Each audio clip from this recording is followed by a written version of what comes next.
Thanks, Martin, for joining me today to talk to the class about the influenza pandemic in 1918 to 1919. I just wondered if you could start by introducing yourself and what you do at the London School of Economics. Yeah, hi everyone. My name is Martin Bayley. I'm an academic. That means that I do teaching and research in a university, which is kind of like a school for young adults, and it's where you might go once you've finished your schooling. Thank you. And why are you talking to me about the influenza pandemic today? Well, some of the research that we've done recently has been looking into the history of pandemics, and the hope is that we can understand more about this present coronavirus pandemic by looking at pandemics in the past. And the one that I'm going to talk to you about today is obviously the 1918 Spanish flu pandemic that hit London and the rest of the UK, but also was a global pandemic, so it impacted all around the world. That's interesting. It impacted all around the world. So it came to London, didn't it? Where do you think, where did it come from exactly? Well, we don't fully know, but some recent medical research has suggested that it may have started in parts of America and then been transported over to Europe by troops, soldiers who were fighting in the First World War, which was going on at the same time. So we think that one of the reasons it spread so widely was in fact because a lot of countries were sending their soldiers to many different parts of the world, and the soldiers were transporting the virus with them. Oh, that's interesting, because at the time people thought that it was caused by bacteria, didn't they? They didn't realise that there were things like viruses that we realise today. Why was that? I mean, what's the difference between understanding that something's a virus and something's bacteria? Well, you have to remember that at this time, medical science, that is the science that we use to understand diseases that doctors use to treat patients, medical science wasn't very well developed. And some of the things that they thought about this disease were actually wrong. So around about the time of the pandemic, this was a period where there had been lots of discoveries of different types of bacteria that helped cure a lot of diseases, including smallpox. Now, a bacteria is different from a virus. It functions differently. It attacks the body in different ways. So people mistakenly thought that the Spanish flu was another type of bacteria and that it could be treated with things like antibiotics, when in fact, what was needed was a vaccine that would tackle the virus. That's really interesting, because there weren't any public health warnings at first for it, were there? But they had put some out for measles, I think, in 1915, which was understood. They understood how measles spread a bit more, didn't they? But they weren't quite sure how this spread. Is that right? Yes, I mean, they thought they knew how it spread, and they thought because it was a bacterium that if houses were clean and if streets were clean, then that would help prevent its spread. But as we know, a virus spreads through coughing, through droplets in the air, through contact, and so on. So the health messages that they sent out weren't initially, at the start, they weren't very helpful.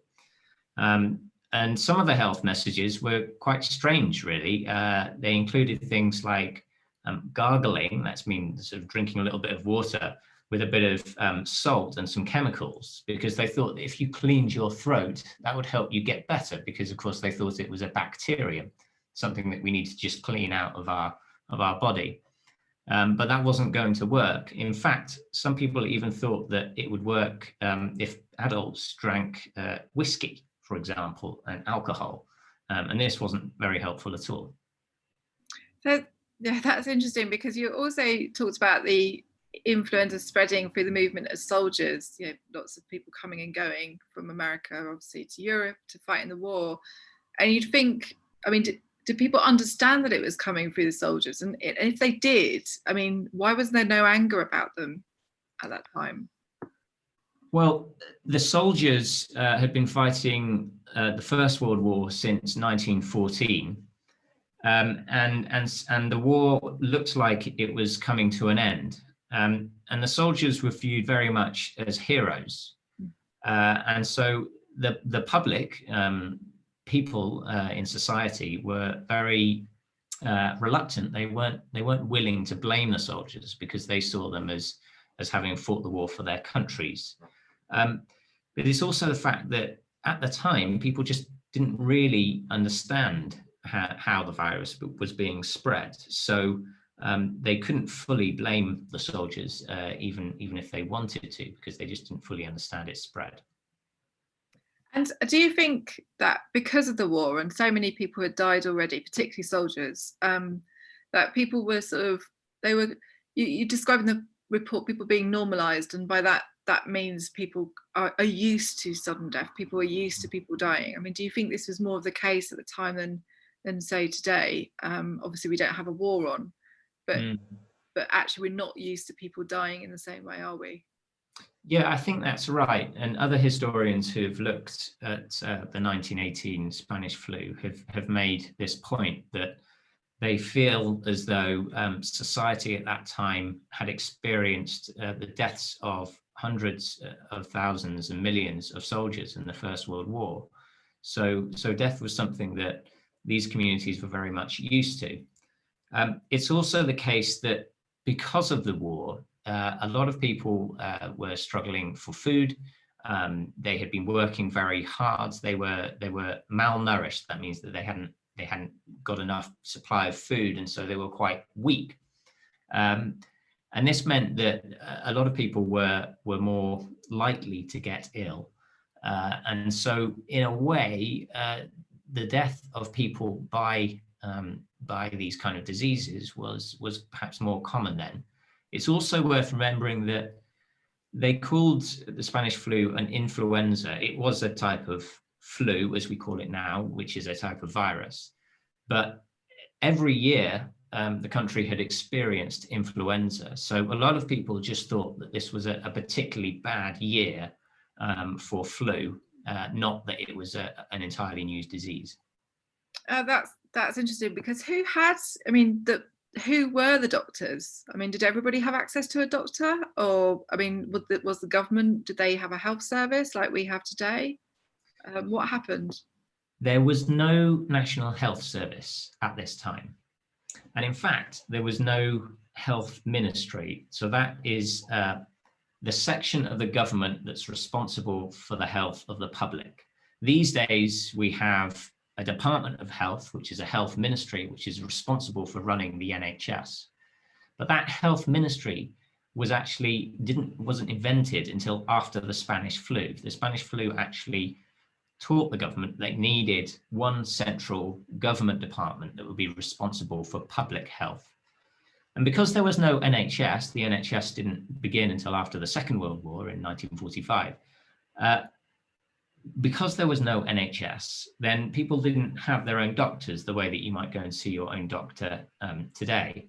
And so particularly people who didn't have enough money may not have access to medical treatment. And the overall sort of provision, that is the availability of a doctor, was quite limited. So did that mean there could be differences between different towns? Like, so London could have a different health kind of system to Manchester, for example. Is that what happened? Right.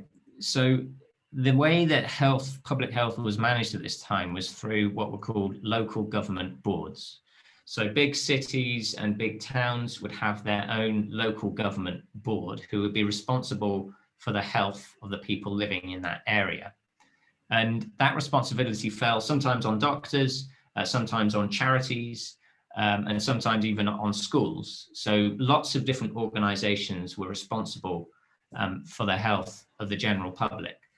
So there was no central government authority who was responsible for this.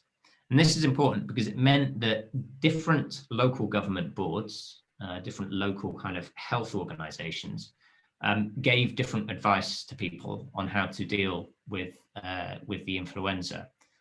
So we can say, and something that we've found through our research is that the way that the pandemic was dealt with was very decentralized. So there was no, like the Prime Minister these days, for example, there was no single figure saying this is how we are going to do things. Lots of different cities and towns had all of their different approaches. So does that mean people realised actually how prevalent, how much of a hold the flu had, and and how many people were dying and how many people were getting sick? I mean, was this reported in the newspaper reports, or was there still, because I know there was, they didn't report everything because of the wars, but was that still going on as well? Yeah, I mean, because of the war, the reporting, particularly of deaths of soldiers, was not allowed. This was something that the government tried to prevent because they thought it would be bad for morale. That is, they thought it would be bad for the sort of spirit of the country, that if they knew that lots of soldiers were dying, then they might panic. Remember, this was towards the end of the war as well, so they were very keen for the war to come to an end. The reporting of deaths, rather like the way that public health was organized, was also quite decentralized. So national newspapers would report the deaths in the country, but it was very common in those days for people to read their local newspapers. So what this meant is you would read how many people had died perhaps in your local area, and then you might get some reports of people who were dying in other parts of the country. But these days, as you probably know, we have these big press conferences that the government gives, and sometimes different members of the government will tell the country how many people have died across the country in different areas, and you'll be able to see how many people are dying across time. That sort of data wasn't available in 1918. It was available later on, and that's how we can look at the histories of this pandemic. But it wasn't widely reported on a national level at the time. That's interesting, because it makes me wonder about how people remembered it then in that case, because obviously you might know the local story. So we've heard from a survivor of the flu who talked about it in her area in Yorkshire, and everybody was just waiting for it to come to them, essentially, the sense that you were going to get it. But she didn't necessarily have the idea that everybody around the country had the same feeling, if you see what I mean. So I wonder how people remembered it, because we still mark remembering the First World War, but we don't seem to remember the pandemic, if you see what I mean. So did people remember it, and did the government mark it in any way afterwards, given so many people died and got ill? One of the very strange things about our research is that we found that there was no memorial to the Spanish flu. Unlike the war memorials that we see around the country, and the fact that on the 11th of November every year, we have Armistice Day, where we remember all of those who have died in the wars over the years. There doesn't seem to have been any memorial to the Spanish flu in this country, despite the fact that it killed hundreds of thousands of people. And in fact, all around the world, it's very unusual for countries to remember pandemics and viruses. There's one exception to this that we've been able to find, which is New Zealand, a country near Australia, where they actually did have a memorial to those people who have died. But that seems to be the exception. And we think that this is quite strange. And we think that there's something about diseases and viruses that leads people not to memorialize that, or to memorialize them, that is, to remember them. And we think that our research suggests that this might be a problem, because when pandemics come around every sort of few decades, the lessons from the last one aren't remembered so well, because we don't memorialize them like we do wars. So one of the findings of our research is we should perhaps think about ways to remember this pandemic more effectively, so that future generations will be better prepared to deal with them. Okay, thank you very much for talking to me. And that's really useful. Thank you. Thanks.